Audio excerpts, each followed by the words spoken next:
Hey guys, welcome back to Barovian Made. And before we get into this week's video, I just want to say we are 128 subscribers away from 1,000 subscribers.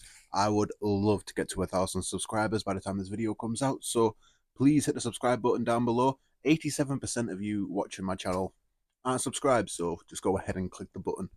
Do us both a favor. So we'll get into the video now. Just wanted to get that quick message out of the way. Please subscribe, and let's get into it. Hey guys, welcome back to the workshop.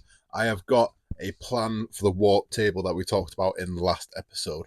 So I have taken note of all your lovely suggestions and however great I think they are and how much I think they'd work. I want to keep my twisted base. I don't want to change the legs on this table. I really like the base, so I want to keep it. But I have came up with a new idea. So stay tuned to the end of the video to find out how I get the warp out of this table. But for now, we are going to concentrate on the base. Now, we can't just glue all of these together. It will look god-awful. So we need to get a nice flat surface on every single one of these.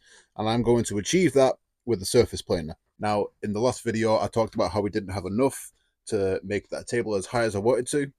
So I stripped down another pallet and I'm gluing up some 6-inch boards while I am going to be surface planing the rest of these, just to bump the height up a little bit, just enough so it's going to be tall enough to be a nice coffee table and not a dead low profile table.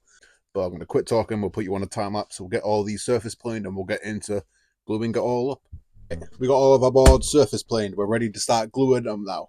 What my plan's going to be is I've got my glue, obviously. I've got my paintbrush. And I have a bunch of nails. What I'm going to do is glue one, put it in place, nail it, then keep going like that, and then somehow put some clamps on it. Although I think the nails should be good enough. I'm not going to bother thinking too much into it. I'm just going to go ahead and send it. So, well, there's nothing else to say. Let's just do it. Fucking hell. Heavy.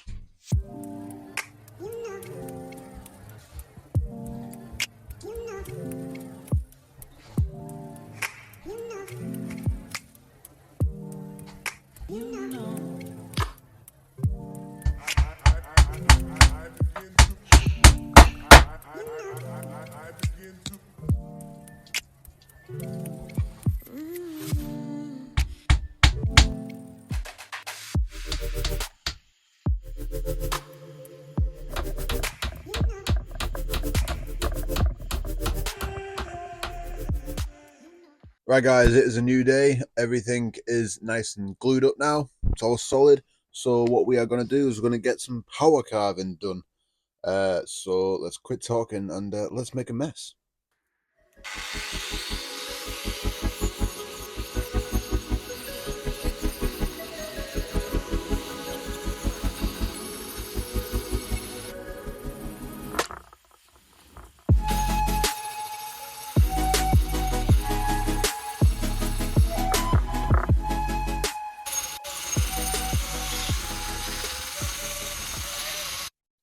So we have gotten the base all carved out with the power carver.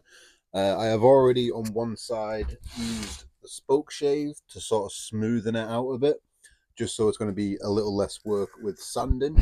And I'm about to go and do the same on this side, and then we're going to have to go around with some filler because, as you can see, I didn't nail down quite strong enough on some points.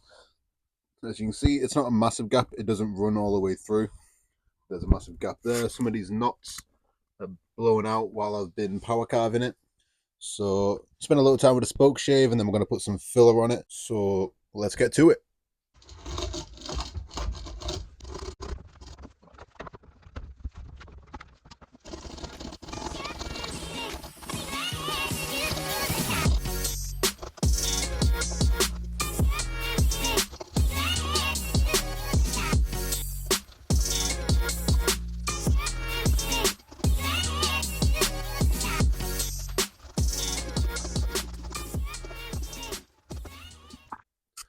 Right guys, it is another new day.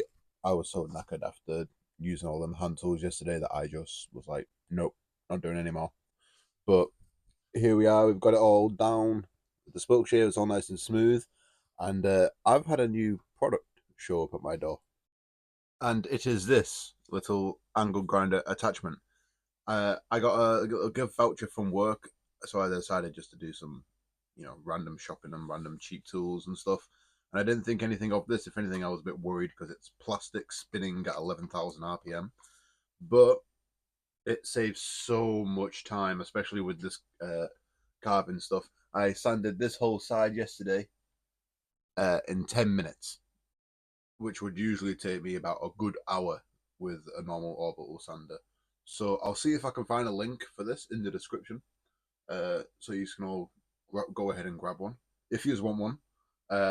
I will say though, it has a max RPM of 12,000, and it is a plastic tool, so use at your own risk. I don't know how much I trust the specs on this thing, because if it explodes, it will throw plastic shrapnel everywhere.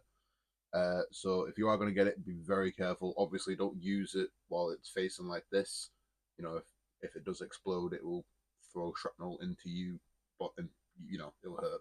So try use it like this, and don't hold it flat because it will try do all this.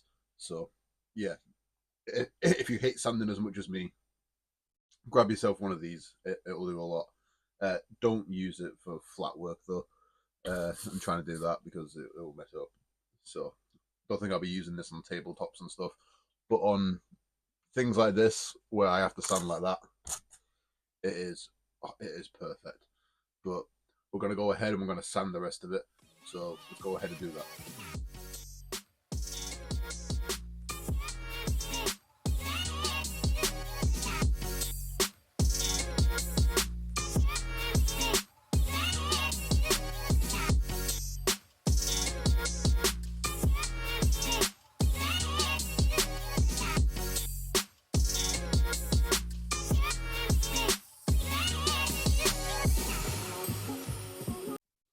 Right, guys, so we have finished up with the sanding with the base. I've gone ahead and I've just put some filler on it. It's currently just sat there while the filler dries and stuff. So we can't do anything more with that until everything's dry.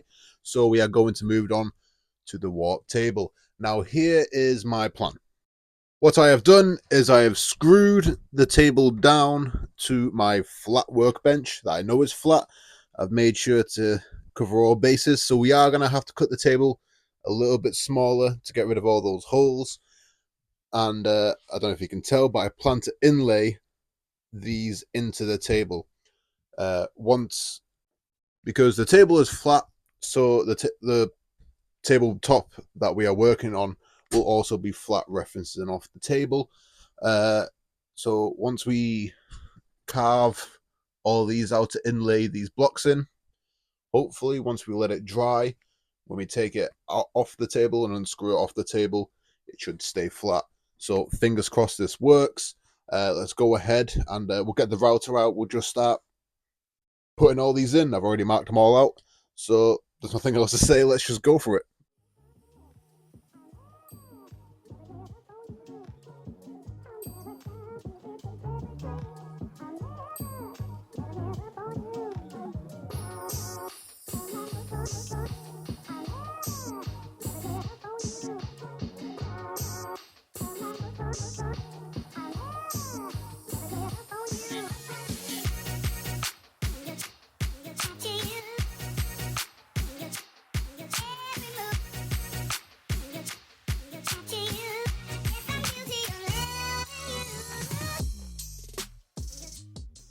So I have only decided to do 3 of them instead of the 5, mostly because I think 3 will be enough. Secondly, I really can't bother doing any more, to be honest. I think doing 5 of them was a bit overkill anyway, since when we tested it, only one of them, but you know, we only needed one of them to bring one side flat. So as long as we can bring that side flat and that side flat and the middle, it should be flat throughout.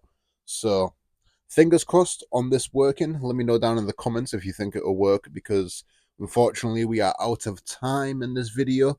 It's Sunday. I go back to work on Monday, don't I? So I've got to get cleaned up and get ready to go back to my 9 to 5. Woo! But yeah, place your bets down in the comments below if this is going to fix the warp table. I do still need to plane these flat and get these all off, but that was the solution that I came up with. And I think because of all of the battens and stuff going across the bottom of the table, I think I'm gonna just paint the bottom of the table black instead of trying to dye it and do all the same like the top. So, you know, to sort of hide all the buttons and all the rough stuff, because, well, I freehanded doing these, and it didn't come out very good. It's good enough to work functionally, but aesthetically, there's quite a lot of gaps and stuff. So that's a bit of a bummer, but we'll figure something out. Let me know down in the comments below what you think. And yeah, subscribe. Hope you enjoyed the video, and I'll keep you updated in the next video. Till next week.